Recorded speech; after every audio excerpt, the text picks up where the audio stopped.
less, be noblest, and ever again divine.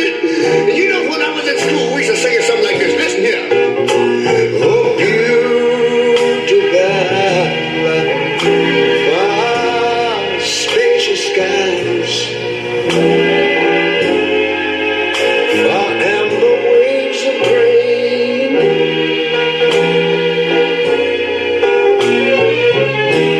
far purple mountain majesties.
Should have done this before I got up there, huh? Okay. Good morning. Good morning. Can you hear me? Is this working? I should have checked this before I got up here.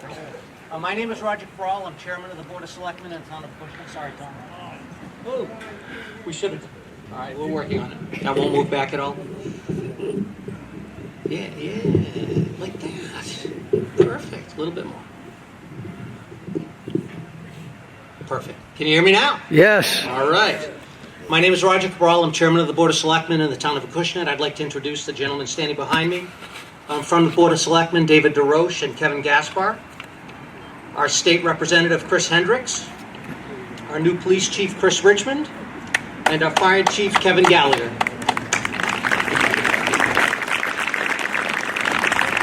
I also would like to acknowledge Ron Cormier, the town's veteran agent, for putting this event together. Ron, thank you.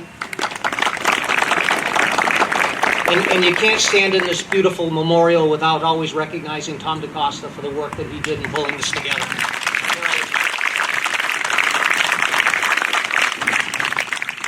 I'd like to talk about a little bit about Veterans Day and what Veterans Day is. Today is actually the 100th anniversary of Veterans Day. Mr. DaCosta brought that to my attention. On November 11th, 1918, an armistice was declared to end World War I, the Great War, the war to end all wars. The armistice was effective on the 11th month, the 11th hour, the 11th minute, November 11th, 1918, at 11:11 a.m. 1 year later, President Woodrow Wilson proclaimed November 11th, 2019, as the first commemoration of Armistice Day. He commented, "To us in America, the reflections of Armistice Day will be filled with solemn pride in the heroism of those who died in the country's service and with gratitude for the victory." And as I said, today is the 100th anniversary of that event. The first Armistice Day, Veterans Day, was November 11th, 1919. November 11th, 2019. We've been doing this for 100 years as a country. In 1954, the name Armistice Day was changed to Veterans Day to also acknowledge, to also acknowledge the service of Americans in World War II and the Korean War, and to honor American veterans of all wars. In my family, when I think of Veterans Day, I think of my grandfather, Desire Lucier, who has a brick commemorating his service in this park here. In preparation for today, I decided to look back at some of the materials I had that from his life, from his service, and I've got a bit of it. But just looking at his sacrifice serving our country in World War II. My grandfather was born on June 20th, 1912, 107 years ago. He got his draft orders that are report to Boston on August 21st, 1943, and I've got that document, which is kind of cool. That not only was he required to report with that piece of paper, but 70 years later, I still have it. At the time, he was a 31-year-old man with a 9-month-old daughter at home. I suspect his world was a little bit small growing up in the south end of New Bedford, probably never traveled anywhere, and all of a sudden he's got to leave his young family and his 9-month-old daughter, my mother, and travel around the world. My grandfather served until November 13, 1945, just over 2 years. I can't say I know a lot about his service, but I know that he was a Seabee. I've got the souvenirs of his time in the service, and none of it speaks to me, but I've got it, and I suspect he could look at the materials and tell me what they meant. But I've got a piece of shrapnel that, who knows where that came from. I've got his K-bar knife with the words Lil carved into it. Lil was my grandmother. I've got a Japanese sword he said he found in the jungle. He would never tell me the true story of that. I've got his service ribbons and World War II medals. I've got his coins, but again, none can talk to me. I do know that John Wayne pretended to be a Seabee in the movies, and I suspect that my grandfather was at least as tough. I do have a letter recommending my grandfather for a commendation for his role as a gunner on a B-25 in a raid on Rabaul, Papua New Guinea. There were 14 B-25s that participated in that raid, and he was a gunner on one of them. I've got a letter recommending him for commendation. I've also got a letter that I want to read, and I decided to read, which he received at the conclusion of his service. This was filed away in my closet and just pulled it out, and I want to read it to you because I think it captures the essence of today very well. And this was, again, to my grandfather. I suspect a lot of these were written. This is dated December 4th, 1945. And the first couple of times I read this, I didn't get through it too well, so let's see how I do now. It's from the Secretary of Navy, Washington. My dear Mr. Lucier, I have addressed this letter to reach you after all the formalities of your separation from active service are completed. I have done so because, without formality, but as clearly as I know how to say it, I want the Navy's pride in you, which it is my privilege to express, to reach into your civil life and to remain with you always. You have served in the greatest Navy in the world. It crushed 2 enemy fleets at once, receiving their surrenders only 4 months apart. It brought our land-based air power within bombing range of the enemy and set our ground armies on the beachheads of final victory. It performed the multitude of tasks necessary to support these military operations. No other Navy at any time has done so much.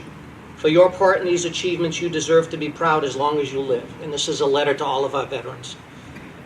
The nation which you served at a time of crisis will remember you with gratitude. The best wishes of the Navy go with you into civilian life. Good luck.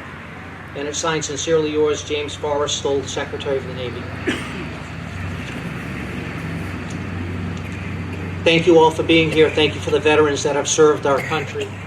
And I was supposed to say that first. I'm sorry, I was so hung up on the microphone. We're supposed to have a Coast Guard helicopter fly over, but that helicopter experienced some mechanical difficulties and is not going to be with us. And I'm supposed to introduce somebody next, probably. I'm not supposed to introduce anybody. I'm supposed to step back from the microphone.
For the Pledge of Allegiance, I'd like to introduce Miss Apple Peach, Tori Kalis.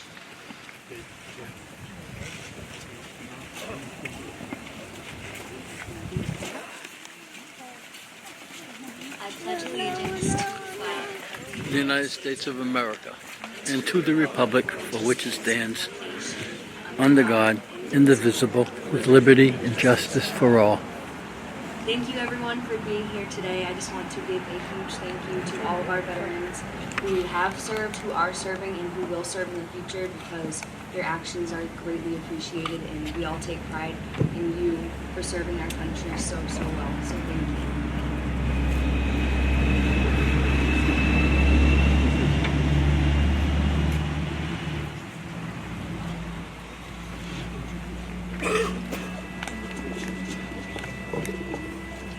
I'd like to introduce Brian Shambram and the Ford Middle School Chorus. Going to do a musical performance for us today. The Star Spangled Banner. Thank you.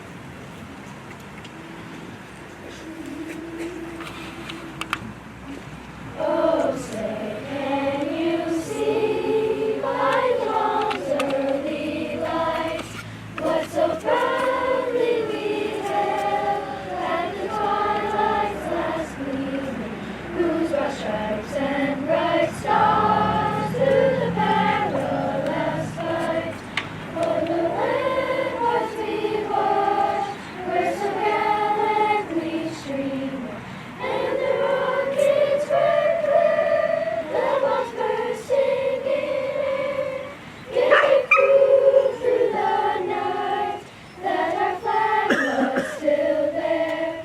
Oh, say does that star-spangled banner yet wave o'er the land of the free and the home of the brave?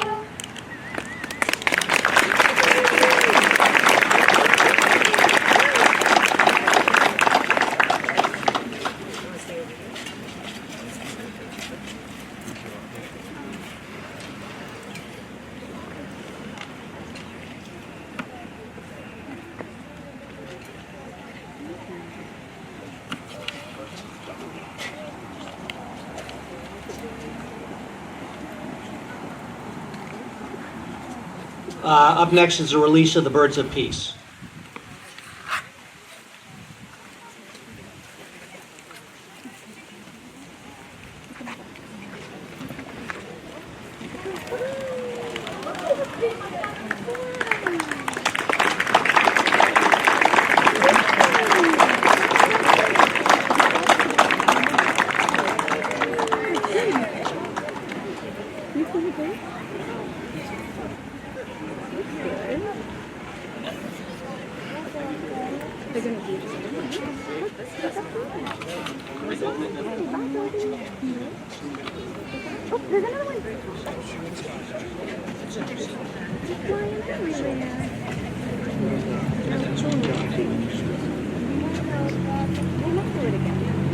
I'm going to read next excerpts from a Civil War letter from Sullivan Ballou to his wife. Oh, we had that.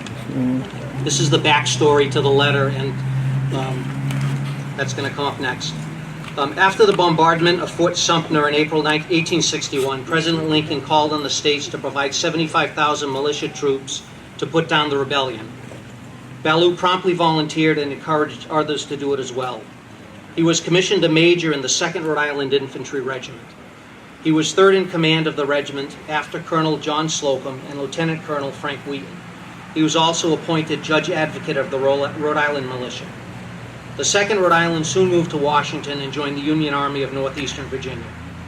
On July 21st, 1861, the regiment took part in the first Battle of Bull Run. As a senior officer, Ballou went in front on horseback to better direct his men. He was hit by a cannonball from a Confederate 6-pounder cannon, which tore off part of his right leg and killed his horse. He was carried off the field, and the remainder of his leg was amputated. The Union Army was defeated and retreated to Washington, and Ballou was left behind. Ballou died from his wound a week after the battle and was buried in the graveyard of nearby Sudbury Church. He was one of 94 men of the 2nd Rhode Island killed or mortally wounded at Bull Run. He was 32 at the time of his death. His wife was 24. The battle area was occupied by Confederate forces, and Ballou's body was allegedly exhumed, decapitated, and further desecrated by Confederate troops. I'm reading what they told me, folks. Although most historians attribute this story to Northern wartime propaganda, his body was never recovered. In place of his body, charred ash and bone believed to be his remains were reburied in Swan Point Cemetery in Providence. The following is an audio copy of the letter he wrote to his wife Sarah just before his death.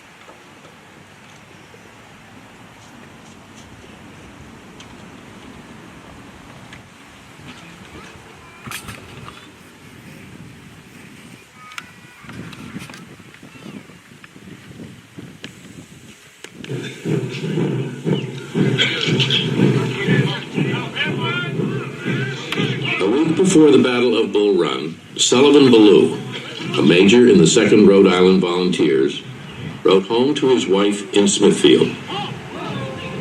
July the 14th, 1861, Washington, D.C. Dear Sarah, the indications are very strong that we shall move in a few days, perhaps tomorrow.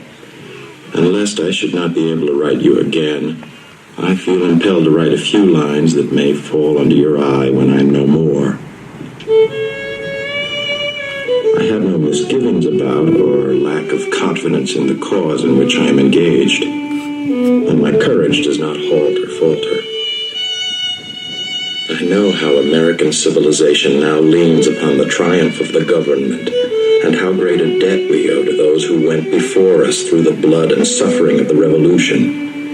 And I am willing, perfectly willing, to lay down all my joys in this life to help maintain this government and to pay that debt. Sarah, my love for you is deathless. It seems to bind me with mighty cables that nothing but omnipotence can break. And yet my love of country comes over me like a strong wind and bears me irresistibly with all those chains to the battlefield. The memory of all the blissful moments I have enjoyed with you come crowding over me, and I feel most deeply grateful to God and you that I've enjoyed them for so long. And how hard it is for me to give them up and burn to ashes the hopes of future years, when, God willing, we might still have lived and loved together and see our boys grown up to honorable manhood around us. If I do not return, my dear Sarah, never forget how much I loved you, nor that when my last breath escapes me on the battlefield, it will whisper your name. Forgive my many faults and the many pains I have caused you. How thoughtless, how foolish I have sometimes been. But oh, Sarah, if the dead can come back to this earth and flit unseen around those they love, I shall always be with you in the brightest day and the darkest night. Always. Always. And when the soft breeze fans your cheek, it shall be my breath, or the cool air of your throbbing temple. It shall be my spirit passing by.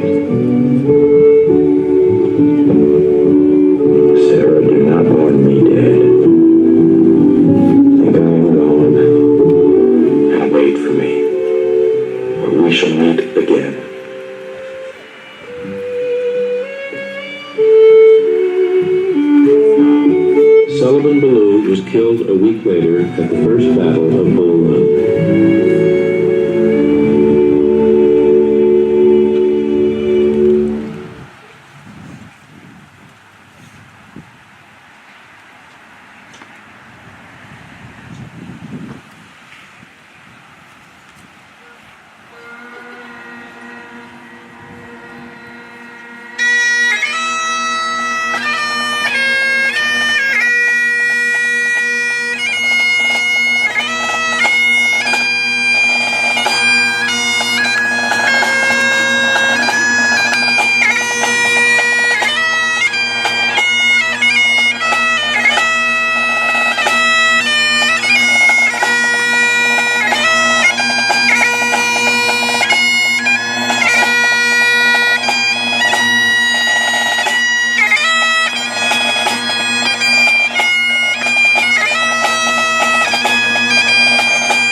We will now proceed with the laying of the memorial wreath.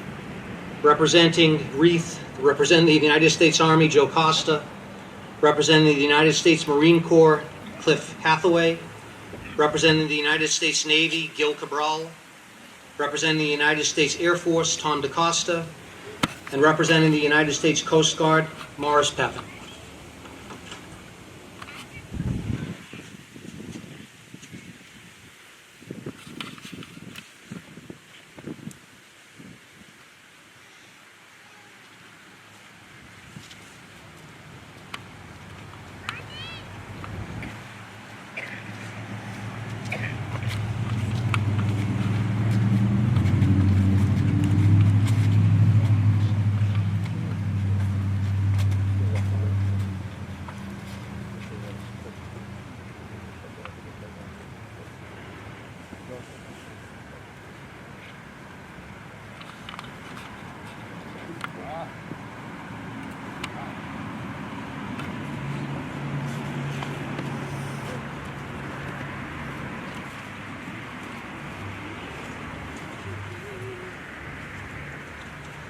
Thank you, gentlemen. Next, the playing of taps by Bryce Cannon and Aubrey Amara.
Okay, that concludes our formal program.